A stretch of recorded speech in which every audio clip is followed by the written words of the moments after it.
Bonjour à chacun d'entre vous. Soyez les bienvenus à l'Église communautaire Mountain View, une église où tous sont invités à découvrir Jésus et à influencer leur communauté. Si vous nous visitez pour la première fois, nous désirons que vous sachiez que nous sommes un groupe de croyants engagés dans notre foi en Jésus. Nous sommes également multigénérationnels, dynamiques et nous avons une variété de styles musicaux. Nous espérons que vous vous sentirez chez vous ce matin, car les gens de cette communauté en sont à différentes étapes dans leur parcours spirituel.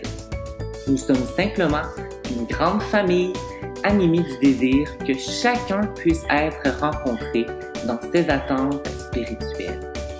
Merci d'être avec nous et profitez du service.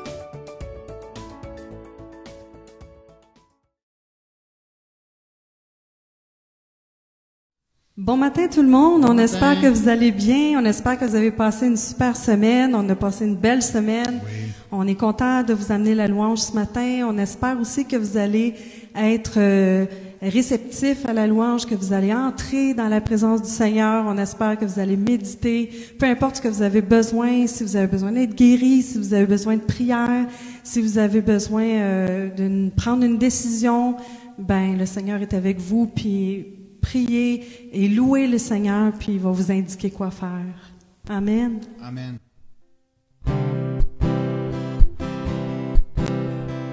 Ton nom, loin des bruits de la ville, ton nom, comme du miel sur mes lèvres, ton nom, Emmanuel. Ton nom, comme un parfum de grand prix, ton nom comme une brise légère, ton nom Emmanuel. Solide comme le roc, fidèle plus qu'un ami, beau comme le plus précieux des diamants. Solide comme le roc, fidèle plus qu'un ami, beau comme le plus précieux des diamants. Ton nom, loin des bruits de la ville, ton nom comme du miel sur mes lèvres, ton nom Emmanuel. Ton nom comme un parfum de grand prix, ton nom comme une brise légère, ton nom Emmanuel. Solide comme le roc, fidèle plus qu'un ami, beau comme le plus précieux des diamants. Solide comme le roc, fidèle plus qu'un ami, beau comme le plus précieux des diamants. Ton nom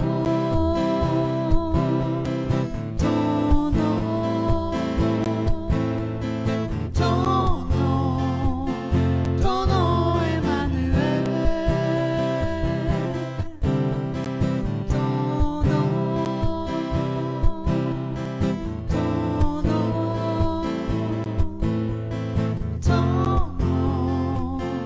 Ton nom Emmanuel.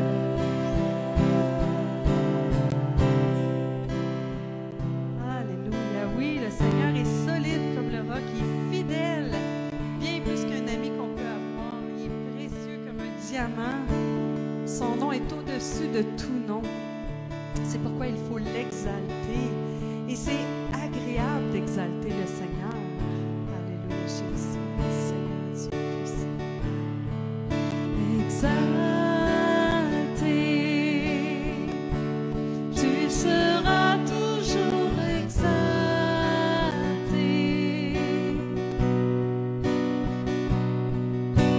Tu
Saint-Esprit coule à flot dans nos vies, Seigneur Jésus. Nous allons te louer, t'adorer, car tu es digne d'être adoré, tu es digne d'être exalté, Seigneur Jésus. Viens inonder nos cœurs assoiffés, Seigneur, et que notre coupe soit remplie, Seigneur, de ton esprit. Alléluia, Jésus.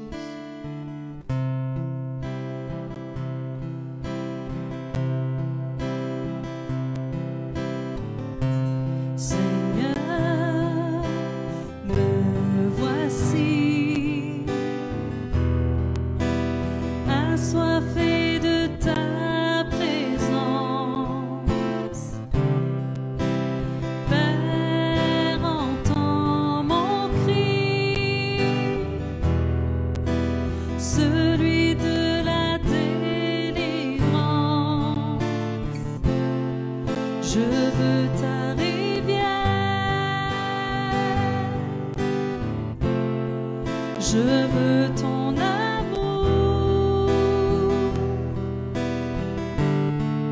afin de devenir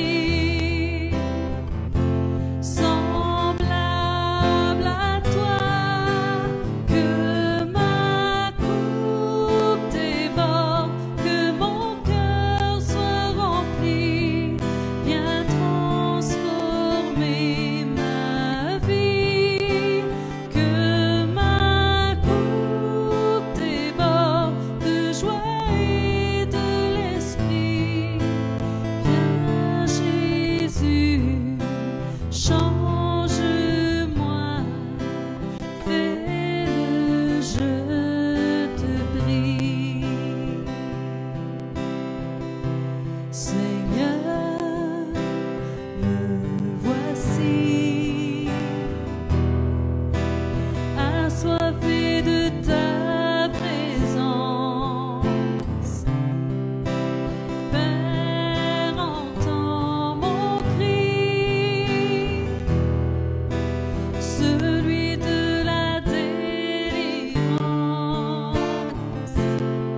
Je veux ta rivière,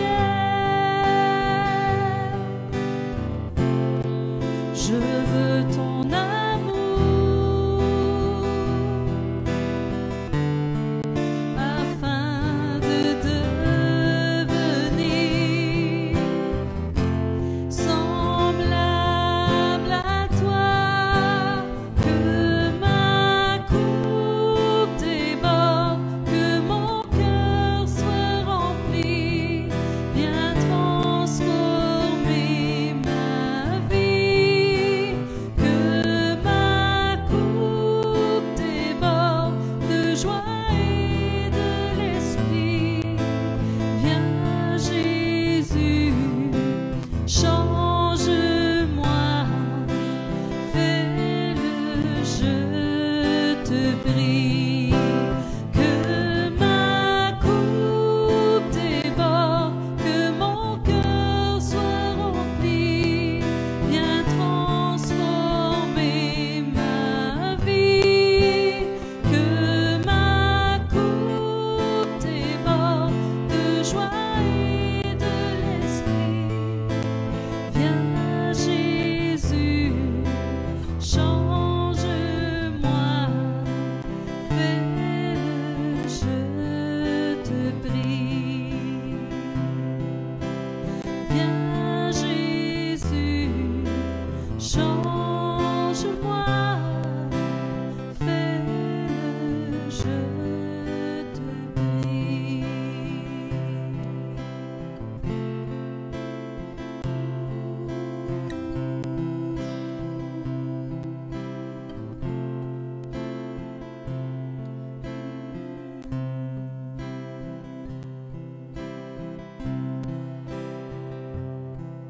C'est vers toi que je me tourne, je veux marcher dans tes voies, j'élève mes mains pour te rencontrer, mon cœur désire te chanter, pour bénir et célébrer ton saint nom, car tu es fidèle et bon.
Merci, Seigneur, d'avoir été présent parmi nous pendant ce temps de louange. Je te prie, Seigneur, que tu puisses bénir chacun des frères et sœurs qui nous écoutent ce matin, ceux qui n'ont pas pu écouter aussi, Seigneur, que tu puisses rejoindre dans chacun de leurs besoins, dans la maladie ou dans les besoins qu'ils ont. Seigneur, tu les connais. Tu connais chacun d'entre nous, tu connais chacun de nos cœurs, tu connais chacun de nos besoins. Et Seigneur, je te prie pour chacun des frères, des sœurs dans le Seigneur qui t'appartiennent ce matin, avec toute l'Église, Seigneur, on te prie. Et tout ça, on te le demande dans le beau nom de ton Fils Jésus. Amen. On vous laisse avec la parole, le pasteur qui va apporter la parole ce matin, puis on vous dit que le Seigneur vous bénisse abondamment.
Bonjour, bon dimanche à vous tous, ou c'est peut-être pas un dimanche pour ceux qui vont réécouter cette vidéo en rediffusion, en écoute.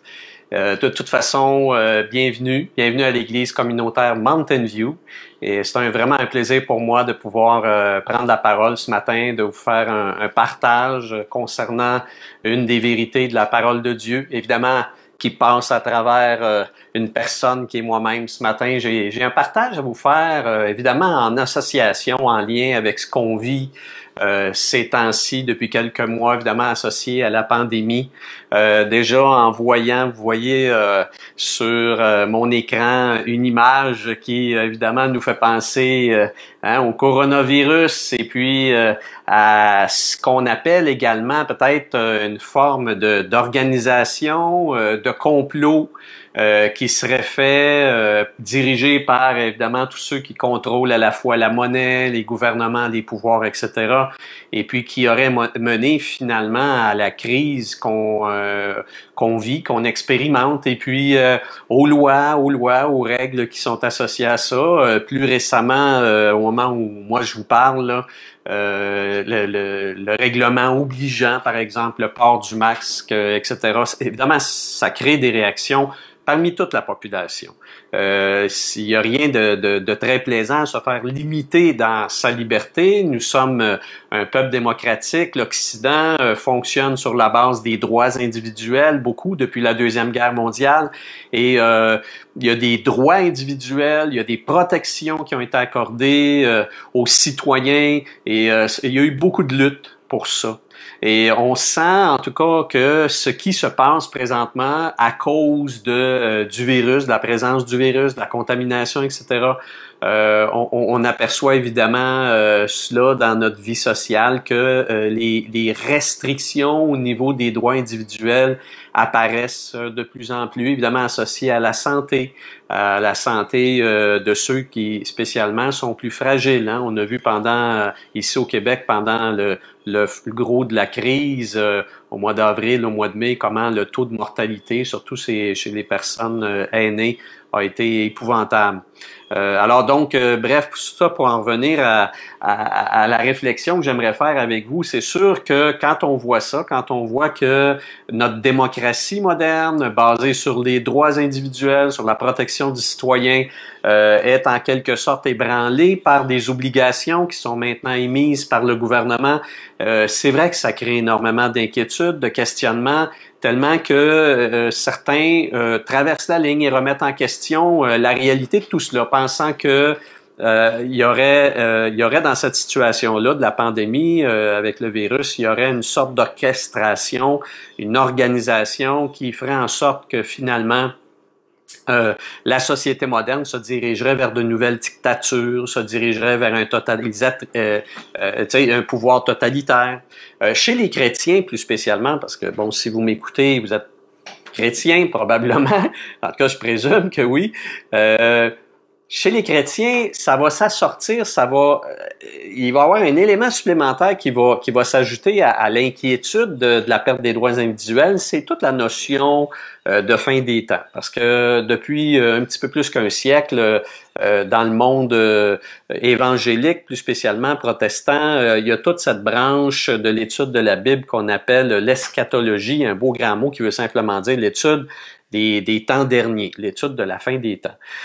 Et dans les dernières décennies, au départ avec un Américain qui s'appelle Hal Lindsey, il y a eu l'établissement, si on veut, d'un scénario basé sur des textes, évidemment, ici et là, dans les Écritures, Daniel, l'Apocalypse, Thessaloniciens, à l'effet que à la fin du monde, il y aurait un système mondial dirigé par l'Antéchrist ou l'Antichrist, qui organiserait, dans le fond, une dictature totalitaire qui ferait en sorte que personne ne pourrait acheter ni vendre sans voir la marque de la bête. Et puis, il y a toutes sortes d'hypothèses aussi sur qu'est-ce que la marque de la bête, en tout cas, etc. Donc, vous imaginez que dans le milieu chrétien, déjà, le questionnement en termes de complot gouvernemental pour essayer d'enlever les droits individuels du citoyen, à cela, chez les chrétiens, s'ajoute l'inquiétude ou l'hypothèse que tout ça serait amalgamé avec l'instauration d'un gouvernement, d'un nouvel ordre mondial dirigé par l'Antéchrist. Et ça fait effectivement en sorte que dans le milieu évangélique, il y a énormément d'inquiétudes.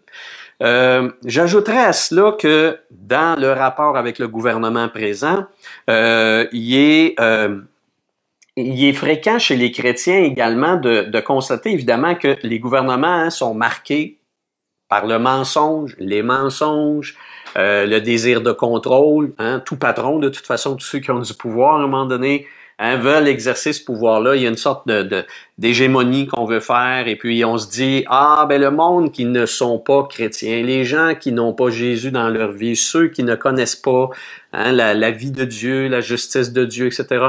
Ces gens-là sont fragiles à leur tentation, sont sensibles à leur péché, hein, et sont plus enclins à vouloir donc se laisser dominer par le pouvoir, le contrôle, le mensonge, etc. Donc, il y a déjà parmi les chrétiens, en raison de cette compréhension que l'humain sans Dieu vit dans le péché, il y a une tendance donc à avoir une méfiance, hein, une méfiance des gouvernements qui sont composés de personnes qui ne sont pas chrétiennes. En tout cas, évidemment, s'il y en a, ils s'en vantent pas publiquement de l'être chrétien, mais en tout cas, on présume évidemment que ces gouvernements-là, constitués d'humains qui ne connaissent pas Dieu, seraient donc des marionnettes plus aisément manipulables par les forces du mal, par des forces démoniaques, sataniques, antéchrist, pour justement amener cette forme de contrôle-là. Donc, vous voyez, on est donc présentement dans notre vie d'Église, là, maintenant, dans ce maintenant qui est le nôtre, on est dans une étape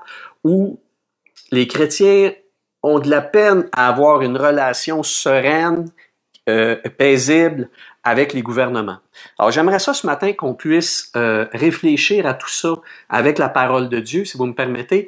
Et on peut le faire avec la parole de Dieu. Vous allez me dire, oui, mais la Bible, c'est vieux, ça a des millénaires, et puis là, ce qu'on vit aujourd'hui, c'est quelque chose de contemporain, de moderne. J'aimerais tout d'abord, pour répondre à ça, à cet argument-là, vous amener dans un texte très ancien, qui a 3000 ans, ou presque, un texte écrit par un auteur sacré. On ne sait pas exactement quel est son nom, on pense que c'est Salomon. Bref, ses écrits à ce sage-là sont inscrits dans un livre de la Bible qui s'appelle le livre de l'Ecclésiaste. Le livre de l'Ecclésiaste, donc, est contemporain, si on veut, de l'époque des psaumes et du livre des proverbes. Et dans le livre de l'Ecclésiaste, il est dit ceci, « Ce qui a existé, c'est ce qui existera, et ce qui s'est fait, c'est ce qui se fera. Il n'y a rien de nouveau sous le soleil. » Et le texte un peu plus long, en fait, c'est l'introduction au livre de l'Ecclésiaste. Ce texte-là, je vais vous le lire dès le verset 9. En fait, on a ici plus le verset 9. « Ce qui a existé, c'est ce qui existera. Ce qui s'est fait, c'est ce qui se fera. Il n'y a rien de nouveau sous le soleil. Si l'on dit à propos de quelque chose, « Hein, regarde, c'est nouveau. » En réalité, cela existait déjà dans les siècles précédents. On ne se souvient pas de ce qui est ancien, et ce qui arrivera par la suite ne laissera pas de souvenir chez ceux qui vivront plus tard.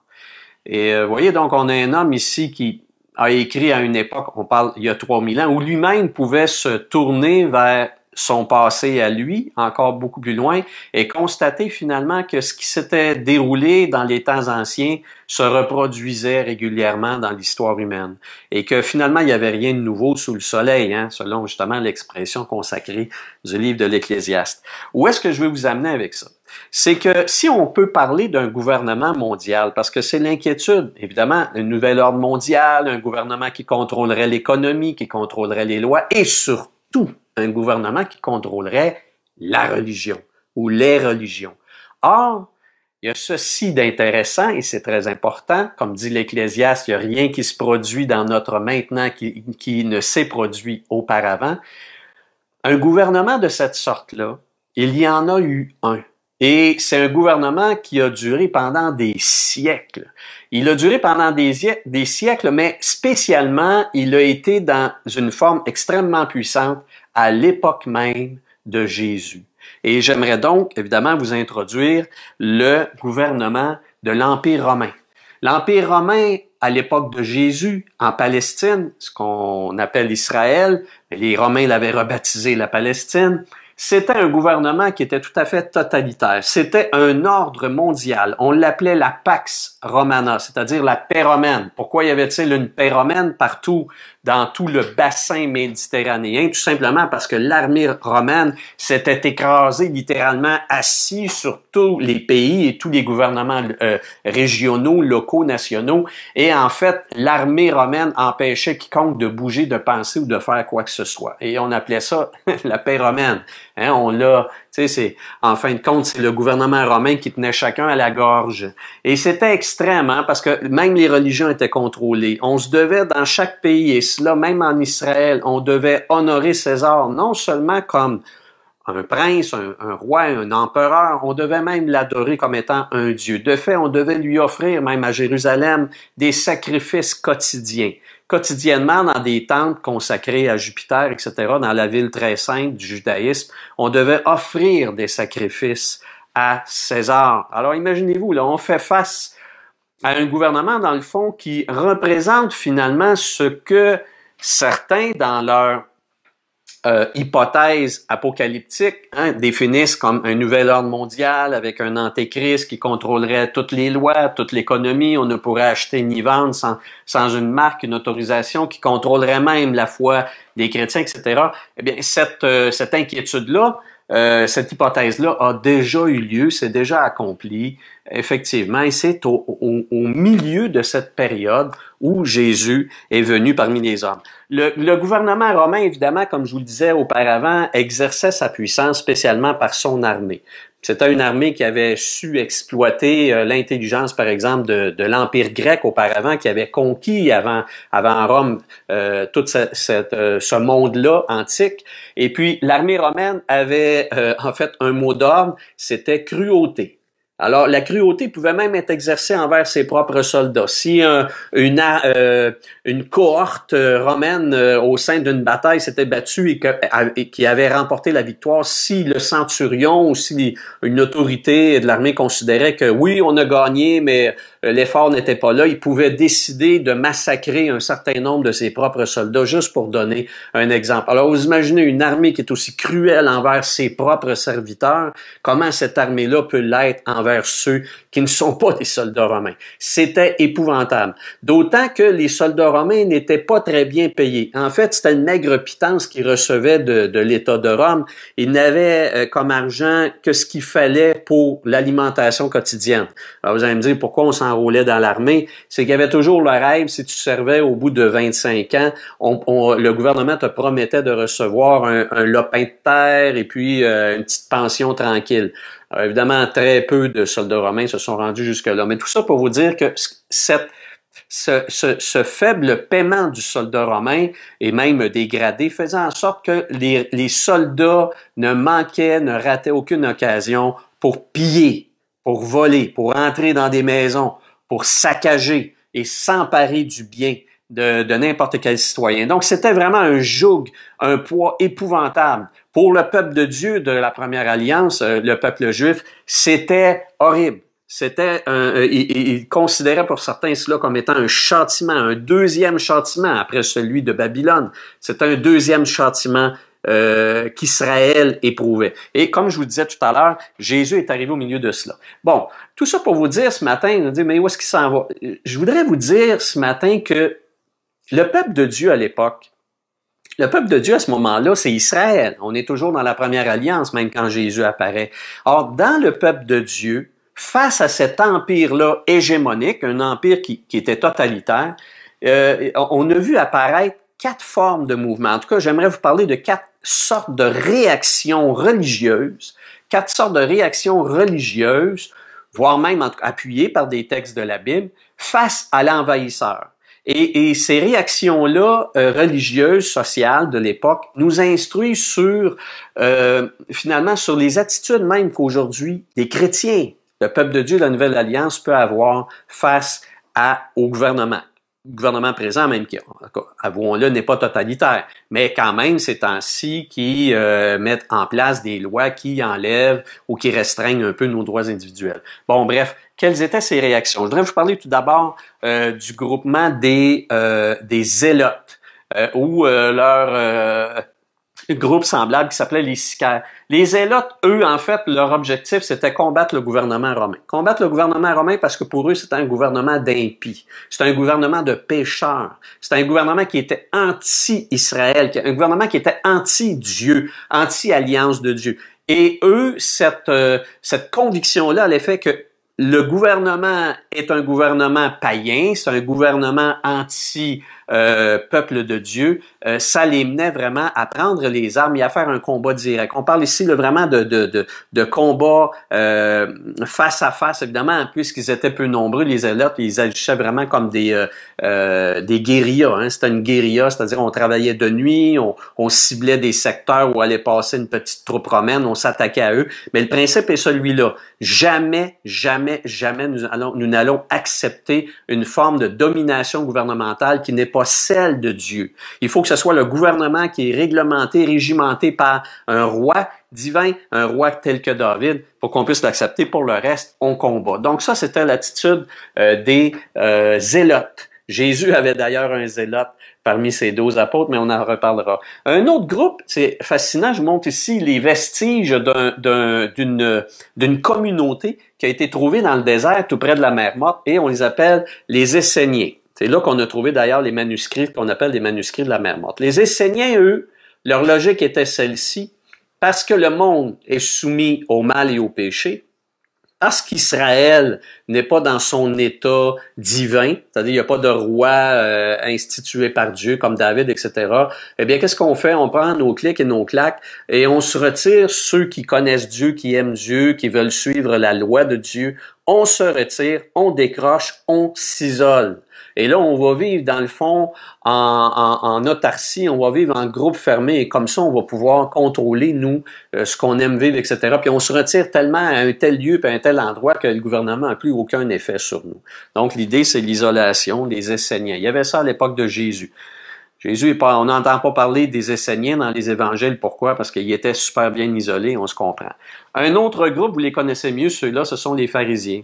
Les pharisiens, c'est intéressant parce qu'eux disaient, oui, le gouvernement est païen, oui, ce sont des Romains, ce sont des idolâtres, etc.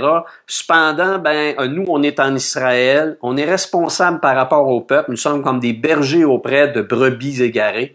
Et ce qu'on va faire, on va se concentrer sur l'enseignement des Écritures, l'étude des Écritures. Et en fait, ils vivaient, les pharisiens, un petit peu comme en micro-société. C'est-à-dire, ils sont présents dans la société romaine. On les voit d'ailleurs intervenir auprès de Jésus. Ils sont là, sont présents, ils watch, comme on dit en québécois. Mais en même temps, ils sont un peu décrochés par rapport à la vie ordinaire. Ils vivent dans leur monde à eux. Hein? Donc, c'est une forme d'isolation qui n'est pas aussi éloignée que celle des Esséniens, mais c'est une isolation qui fait en sorte qu'on ne s'implique pas dans la vie gouvernementale, on ne s'implique pas dans la vie sociale directement, on reste juste centré, ciblé autour de la Bible, autour de notre petite affaire, puis finalement, on n'est pas soucieux des injustices qui peuvent avoir lieu. On n'est pas inquiété de, par exemple, justement, les impacts de telle ou telle loi que le gouvernement romain pourrait faire dans la ville de Jérusalem. On ne se soucie pas de ça. On se dit, on s'inquiète de connaître les Écritures, etc. Et ça, donc, c'est une autre forme d'isolement, mais c'est un isolement, c'est comme une société dans la société.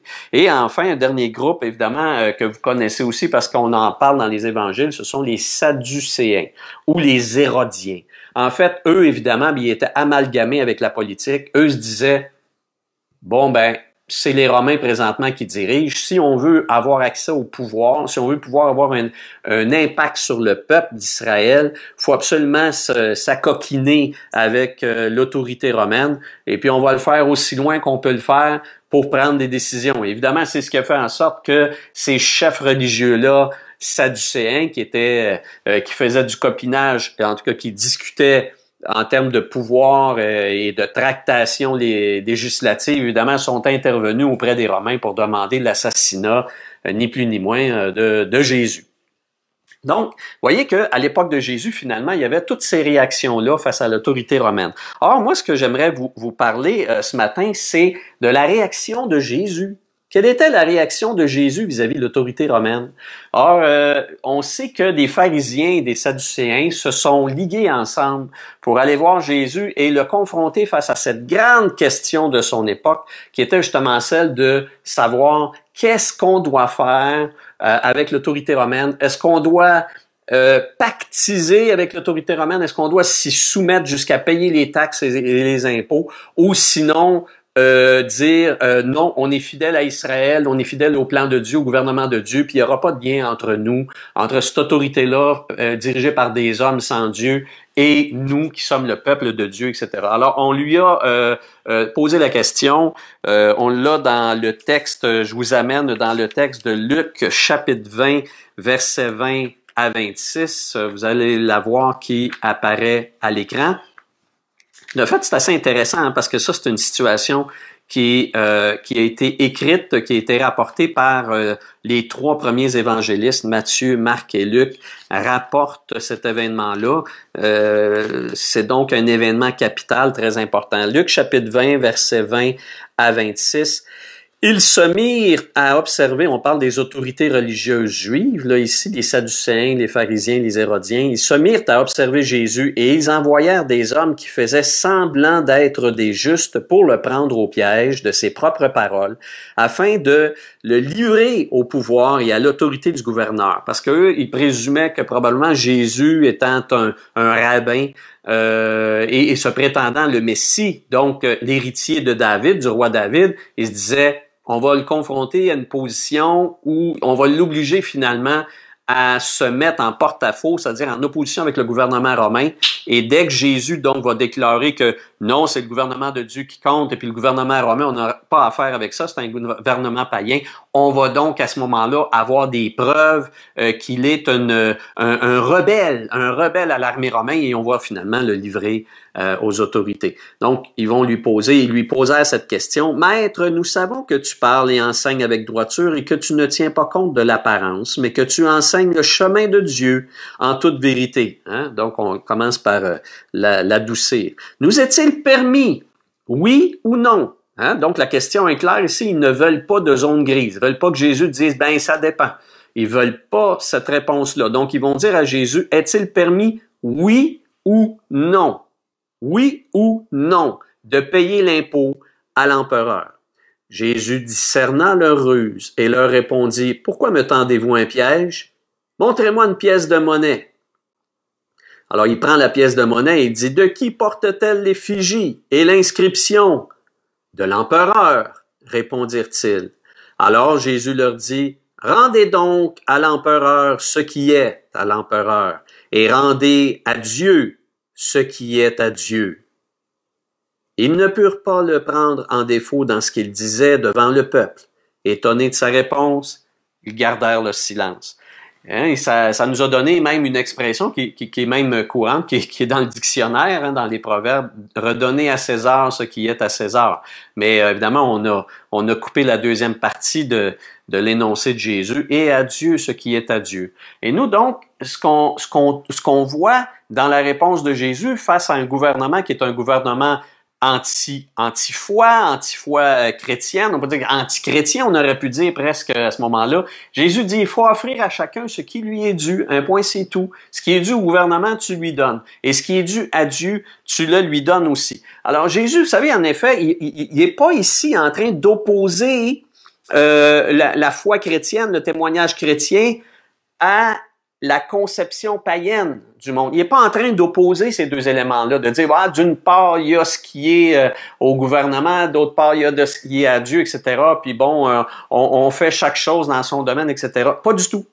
La réponse de Jésus, en fait, la réponse de Jésus ressemble beaucoup à cette image-ci que je vous montre, c'est les matriarchas, là, ou ce qu'on appelle les poupées russes. Jésus ne sépare pas, il englobe. Jésus ne sépare pas, il englobe. Et je vous explique. Si on commence par regarder qu'est-ce que le gouvernement, autant le gouvernement de l'époque que le gouvernement de nos jours, parce que même les gouvernements contemporains sont des suites historiques de l'Empire romain qui, on pourrait dire, s'est écroulé vers l'an 1000, au début du Moyen Âge.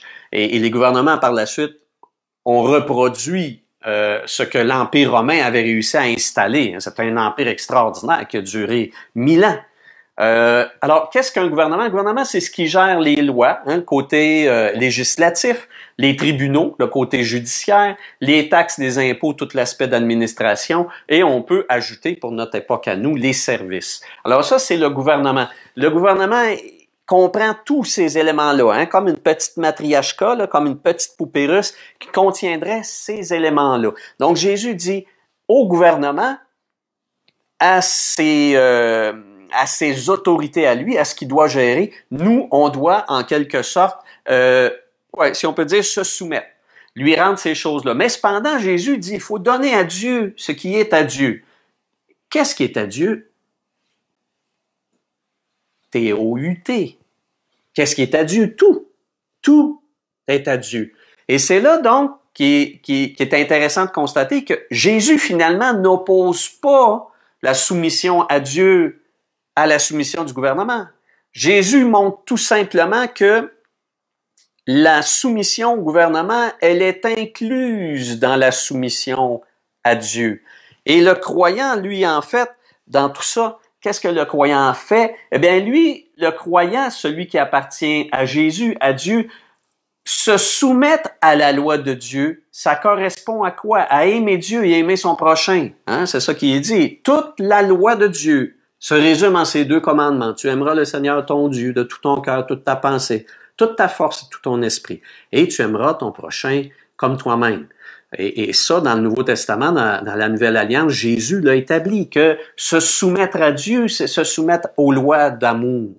Et voyez finalement qu'il y a un lien qui se fait très bien entre ces deux formes d'autorité-là. C'est-à-dire, si je me soumets à l'autorité de Dieu, si je donne, comme Jésus dit, et donner à Dieu ce qui est à Dieu, si j'aime Dieu et j'aime l'autre, parce que le prochain, attention, le prochain, c'est pas mon ami, le prochain, c'est n'importe qui, c'est l'autre, c'est le différent, c'est le voisin, c'est le fatigant, c'est celui que des fois que je dois supporter ou tolérer, c'est celui que j'aime pas, que je connais pas, c'est celui qui m'aime probablement pas. Peu importe, le prochain, c'est tous ces gens-là. Hein? Jésus avait déjà montré dans la parabole du Samaritain que, justement, ça peut être l'étranger que je n'aime pas. Et donc, si j'aime Dieu et j'aime mon prochain, je suis amené, évidemment, à exercer cet amour-là, cette tolérance-là, cette bonté-là envers le gouvernement. Et si le gouvernement établit une loi à l'effet que, par exemple, je vais restreindre ma liberté individuelle en devant rester chez moi, en devant porter un masque dans les lieux publics, peut-être à un moment donné en porter partout, je vais m'y soumettre, pas parce que nécessairement le gouvernement l'a dit puis il a toujours raison, je vais m'y soumettre parce que l'amour du prochain, la protection de l'autre, notamment du faible, m'amène, moi, à dire que effectivement il y a là soumission à la loi de Dieu. Je me soumets à la loi de Dieu quand l'autorité m'amène à exercer l'amour envers mon prochain. Et l'amour, des fois, ça restreint. L'amour envers le prochain, ça va m'obliger à retenir ma langue quand j'ai le goût d'insulter, quand j'ai le goût de me défendre, à retenir mon bras quand j'ai le goût de me venger, etc. L'amour va m'obliger à mettre la main dans mon portefeuille quand peut-être je devrais aider quelqu'un, même un étranger qui est dans le besoin. L'amour du prochain va m'amener même à tolérer une autorité gouvernementale qui fait pas toujours les choses comme j'aimerais qu'elle soit faite, mais je le fais par solidarité sociale. Je suis un exemple. Puis je crois que de toute façon, Dieu domine au-dessus de toute chose. Et vous voyez, ça, ce sont ce sont des éléments fondamentaux très, très importants pour comprendre la soumission au gouvernement. Donc, si je reviens à ce que Jésus nous disait, offrir à chacun ce qui lui est dû, c'est lui offrir l'amour. Et même à César et même au gouvernement. Et c'est pour ça qu'on va voir justement l'apôtre Paul, je vous amène dans cet autre texte et j'entre à ce moment-ci dans la conclusion. L'apôtre Paul, écoutez, reprend pratiquement l'enseignement de Jésus sur cette pièce de monnaie à l'effigie de César. Il reprend ces mots et il va évidemment dans le chapitre 13 de l'Épître aux Romains, en bon théologien qu'il est, en bon enseignant qu'il est, il va dire ceci, que chacun se soumette aux autorités qui nous gouvernent. Et ça, il dit ça à des chrétiens qui sont à Rome. Car toute autorité vient de Dieu. Et celles qui existent ont été établies par Dieu. C'est pourquoi celui qui s'oppose à l'autorité résiste à l'ordre que Dieu a établi. Donc, on parle ici d'un principe d'ordre et de paix, dira plus loin l'apôtre Paul dans Timothée. Et ceux qui résistent, dans le fond, à cet ordre-là institué par Dieu, amènent sur eux-mêmes une forme de condamnation. Donc, le principe de Dieu dans la société, c'est d'établir une gouvernance. Et c'est pour ça que Paul dit ici, toute forme d'autorité provient de Dieu, c'est-à-dire est selon la pensée de Dieu dans la paix sociale. Dieu vise la paix sociale en établissant des gouvernements. Il est bien conscient, Dieu, que ces gouvernements-là ne sont pas composés essentiellement de croyants, de personnes qui le craignent, etc. Mais Dieu croit que la vie sociale doit fonctionner sous une forme de responsabilité, les responsables ayant l'autorité de gérer les lois, le judiciaire, les taxes, etc., etc., etc.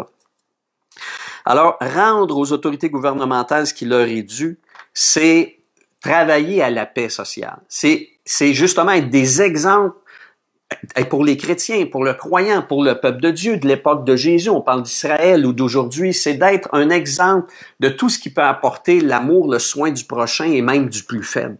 Et c'est de viser donc une harmonie sociale. Voilà pourquoi aussi l'apôtre Paul, si vous me permettez de faire un petit jet dans le Nouveau Testament, lorsque Paul parle à Timothée, dans le 2e chapitre, il va dire « J'encourage donc avant tout à faire des demandes, des prières, des supplications, de l'action de grâce pour tous les hommes, mais plus spécialement pour les rois et pour tous ceux qui exercent l'autorité. » Voyez-vous?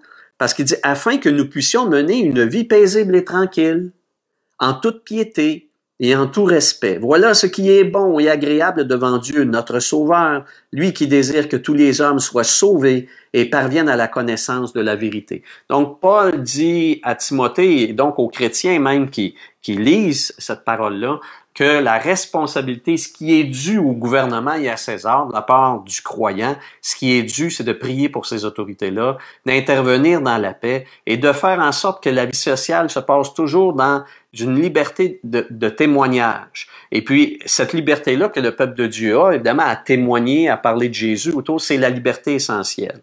Parce que c'est ce qui amène la vraie liberté. Donc, effectivement, on peut s'inquiéter de porter un masque ou non, on peut s'inquiéter d'avoir une limitation au niveau de nos déplacements, mais tant que nous avons la liberté d'exprimer notre foi, puis imaginez même, là, vous allez dire, oui, mais là, quand le gouvernement est contre le christianisme, oui, mais l'Empire romain, à l'époque de Paul, était contre le christianisme. Mais est-ce que ça empêchait Paul de témoigner de sa foi? Non. Vous allez me dire, oui, mais il a été emprisonné. Oui, il a été emprisonné. Et ça l'a même mené à témoigner auprès de César, à témoigner auprès de rois, de princes, etc.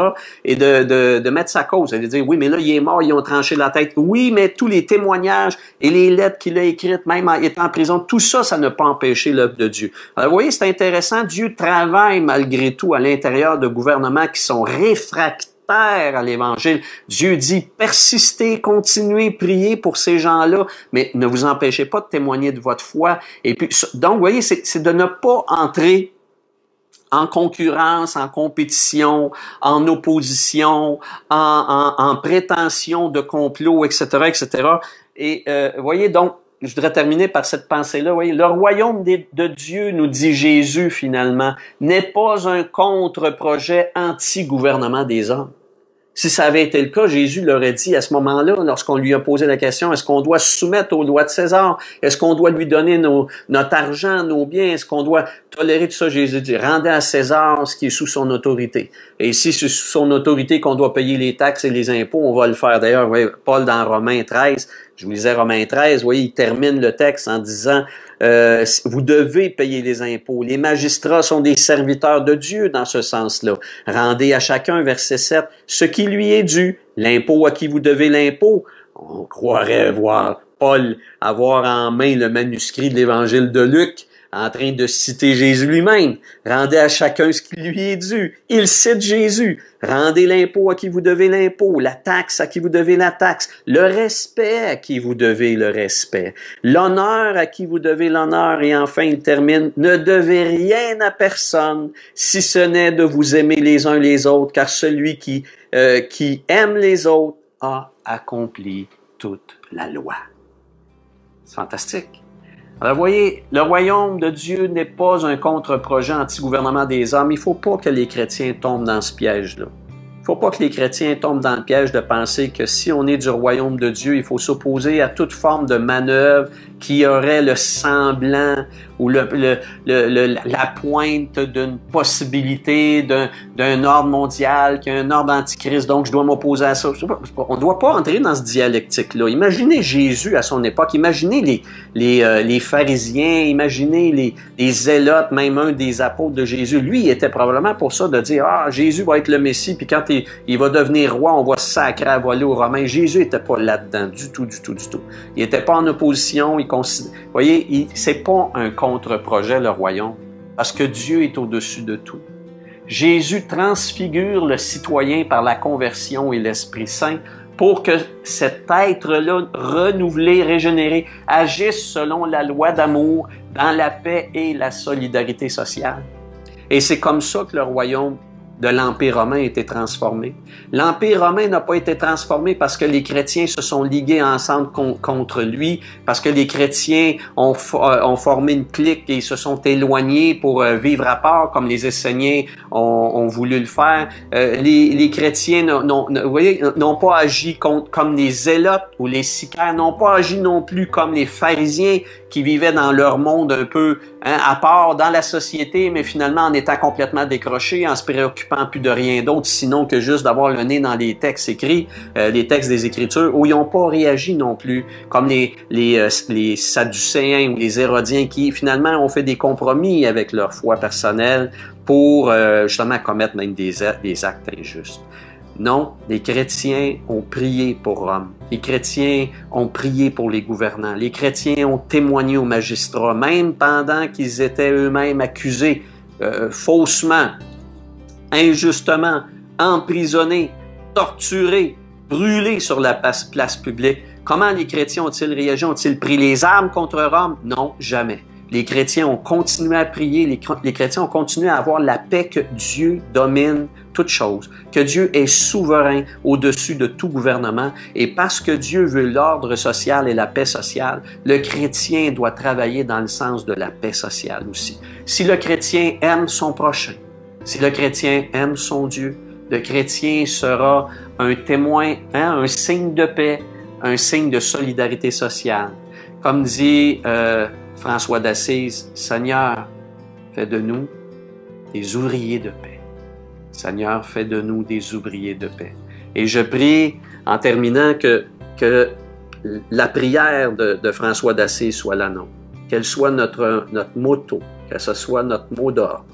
Dans ces temps où on entend beaucoup parler de toutes sortes de complots, de manigances, de préparation d'un nouvel ordre mondial, on pourrait en faire une étude éventuellement à savoir ce que c'est vrai, toute cette affaire-là. Mes frères, mes sœurs, ce ne sont que des hypothèses, basées des fois sur un seul verset de l'Apocalypse. C'est pas une bonne façon de faire des théologies, mais peu importe, mes frères, mes sœurs, ce qui sera toujours essentiel, ce qui sera toujours vrai, c'est d'aimer Dieu de tout notre cœur, de toute notre âme, de toute notre pensée, et d'aimer notre prochain, comme nous-mêmes, d'être des ouvriers de paix, de ne pas être des agitateurs, de ne pas répandre la méfiance, le doute, la haine, l'inquiétude, l'anxiété, l'isolement par rapport au gouvernement ou à la vie sociale, mais plutôt de répandre l'implication, la paix, de prier et encore de prier. Mes frères, mes sœurs, ce ne sera jamais la mauvaise décision de faire ces dernières choses-là. Et je nous exhorte en ces temps-ci d'intervenir même auprès de nos frères et sœurs chrétiens qui, des fois, se laissent tenter par ces attitudes-là, par ces peurs, par ces prétentions apocalyptiques-là, et de dire, vous savez, ce qui sera toujours essentiel, c'est d'aimer Dieu et d'aimer notre prochain. On va s'occuper de ça. Il y a déjà bien assez d'ouvrages là-dedans. On a déjà bien à faire à apprendre à aimer quiconque.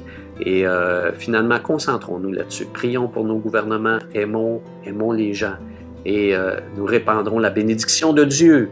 Nous serons témoins de Jésus tel qu'il l'a dit. Rendons à César ce qui est à César, et rendons à Dieu ce qui est à Dieu. Que le Seigneur vous bénisse dans vos réflexions, que Dieu nous fortifie dans cette mission-là, une magnifique mission que nous avons de répandre l'Évangile de la paix. Que le Seigneur, par son Esprit, nous aide à le faire maintenant en notre monde à nous. Amen. Au revoir.